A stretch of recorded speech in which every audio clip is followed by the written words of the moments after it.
Kamusta mga lakay? Ito na yung update ng ating ADV. Andito na tayo ngayon sa Santa Cruz, Zambales mga lakay. Nadala na natin yung ADV natin. Back on the road na yung ADV natin mga lakay. Sa wakas, welcome natin yung ADV natin mga lakay, kasi may mga katuwang na tayo sa bawat lakad natin. Ipapa-maintenance muna natin siya ngayon mga lakay, para naman maging smooth ulit yung takbo niya. Meron akong video nung galing ako ng Olonga po mga lakay, nung nakuha ko tong ADV natin. Kaso nagkaroon ako ng technical problem dito sa aking camera dahil hindi maayos yung pagkalagay ko ng aking microphone. So alam naman natin na itong SJ8 Pro na camera natin is sobrang lakas niya talagang sumagap ng with noise, lalo na pag hindi naiayos yung kanyang microphone. Kaya gusto ko sana siyang i-edit, pero sobrang lakas talaga ng wind noise. Hindi ko na siya in-edit, nainis ako, dinelete ko na lang. Ito, andito na tayo sa Honda Elite. Titignan natin kung wala silang masyadong gawa para mapa-maintenance na rin natin. Ayan, so andito na tayo sa Honda Elite. Bibili muna tayo ng langis. Dito na nga lang tayo.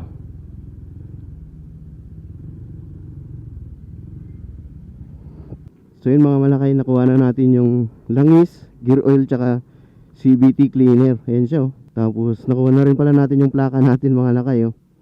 Nung November pa pala siya. Hindi tayo nagpa-follow up, kaya ito, kakakuha ko lang siya ngayon. So meron ng plaka yung ADV natin. Ayan, so next pa tayo sa pila mga lakay. Kaya i-standby muna tayo saglit. Pag natapos nila yan, tayo naman yung susunod. I-share ko na lang din sa inyo yung yung pag-iwan ko ng itlog sa may bandang San Marcelino tsaka sa San Felipe. So check nyo na lang mga lakay. Ayan, so yung reward na yan mga lakay. Tapos sinulatan ko lang ng hashtag Lakay Moto. So dito lang yan mga lakay oh, sa may arko ng San Marcelino. Ayan, so iiwan natin dito pa ngayon mga lakay. Saan ba maganda mag-iwan? Dito na lang. Iwan na lang natin dito banda. Hindi naman nila makikita kaagad dyan. And so dyan ko lang iniwan mga lakay. So hopefully hindi nila makita kaagad.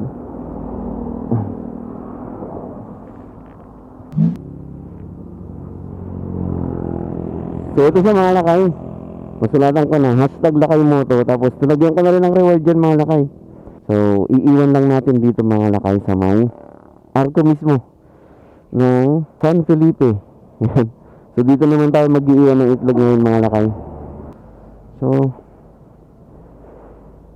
dito ka na lang iwan mga lakay. Ayan.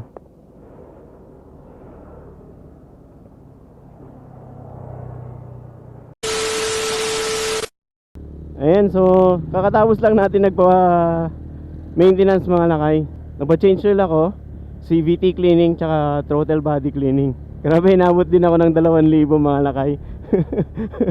Bumili tayo ng langis, 340 isa. Nagpalit na rin ako ng gear oil. Tapos meron na silang tinatawag na CVT cleaning ngayon mga lakay, 250 isa. Pero dalawa yung nagamit ko kasi kailangan pa ng panglinis doon sa throttle body niya. Kaya dalawa yung binili ko. So 250 times 2, 500 na yon mga lakay. Tapos ang pinagtataka ko mga lakay, kasi sobrang dumi na ng air filter ko eh. Grabe, 745. Nagulat ako eh, 745. Alam niyo, all in all mga lakay, kasama labor, gumastos tayo ng 2,000 para sa maintenance ng ating motor. Di ba? Sunod na maintenance natin, hindi ko alam, mga 5,000 kilometers na naman yung takbo or 3,000 kilometers. Kaya okay na rin yun.